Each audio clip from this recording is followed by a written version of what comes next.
9 477 voix, soit 71,06%. Un choix clair. Avec plus de 70% des voix, Nevers a participé à la victoire d'Emmanuel Macron. Une continuité après l'avoir déjà porté en tête du premier tour. Presque logique dans une ville dirigée depuis 2014 par une liste qui rassemble différentes sensibilités. Nous avons lancé un tel mouvement en 2013, nous étions en marche avant de le savoir puisque cela n'existait pas.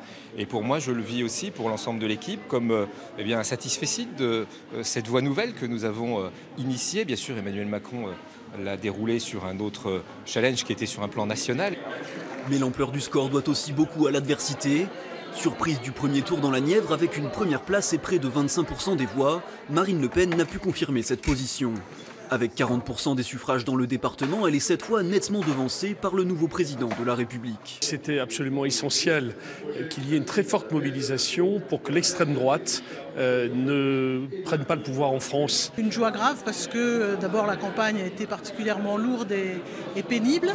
Et puis que je crois que comme tous les gens qui ont soutenu Emmanuel Macron et comme lui-même, nous savons ce qui nous attend. Malgré tout, cette élection présidentielle a confirmé l'ancrage frontiste dans les zones rurales du département. Un enjeu majeur des législatives à venir. Les thématiques du Front National sont les bonnes réponses aux problèmes rencontrés dans la Nièvre et en France en général. Nous sommes installés durablement dans la Nièvre et nous allons gagner. Dans une Nièvre divisée, les prochaines semaines s'annoncent cruciales. Sans oublier que près de 14% des votants ont fait hier le choix d'un bulletin blanc ou nul.